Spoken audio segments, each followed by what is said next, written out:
আসসালামু আলাইকুম রহমতুল্লাহ। এটা হচ্ছে আমাদের ভেড়া এবং ছাগলের মাথা।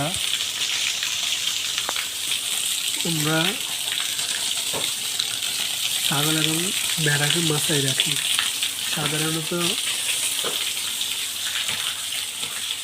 মাথায় গরমকালে আমরা 2-1 দিন পর পরেই পরিষ্কার করি এবং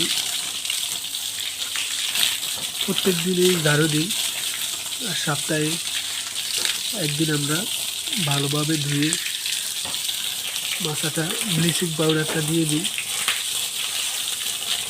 ছাগল ভেড়া যত পরিষ্কার জায়গায় এবং যত ঠান্ডা থেকে দূরে রাখা যায় তাদের রোগবালা ইনশাল্লাহ কৃমির আক্রান্ত হার কম হয়।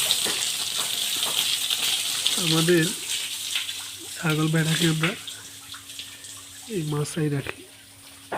ভিজানোর পরে আমরা আমাদের এই ব্রাশটা দিয়ে আমরা ভালোভাবে ডলে দিই। ডলে দেওয়ার পর আবার পানি দিয়ে দিই। আমরা সাধারণত আমাদের মাথায় নিচে যে ফ্লোর আছে সেগুলো ডলে দিই। তাহলে কী হয়, যে গ্যাস, ওই গ্যাসটা থাকে না। আপনারা যারা ছাগল ভেড়া পালন করেন চেষ্টা করবেন প্রত্যেক সপ্তাহে অন্ততপক্ষে ঘর পরিষ্কার করার জন্য একদম ভালোভাবে। আমাদের ভেড়ার ঘরে আমরা প্রতিদিনই ঝাড়ু দিই এবং ময়লাগুলো পরিষ্কার করি।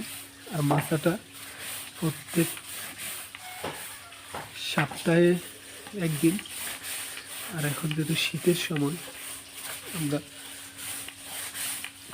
15 দিন পর পর একবারেই ধৌত করি ভালোভাবে। মাথাটা আপনারা যদি দেন, কাঠের মাথা দিলে অবশ্যই এক পাশ থেকে অন্য পাশ হালকা ঢালু দিবেন, তাহলে যে পানি কিংবা প্রস্রাব এগুলা খুব দ্রুত পড়ে যাবে। আমরা আমাদের ছাগল ভেড়াকে মাথায় রাখি ইনশাল্লাহ। আপনারা আপনাদের ছাগল ভেড়াকে মাথায় রাখবেন, তাহলে রোগবালাই থেকে রেহাই পাবেন। এবং কি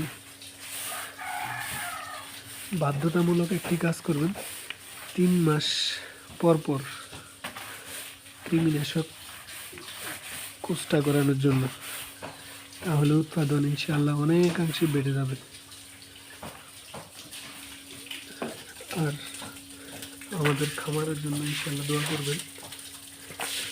আমরা আমাদের খামারে কী কী কাজ করে থাকি আপনাদেরকে দেখার চেষ্টা করব ইনশাআল্লাহ। আমাদের জন্য দোয়া করবেন। আসসালামু আলাইকুম। আজকে এই পর্যন্ত।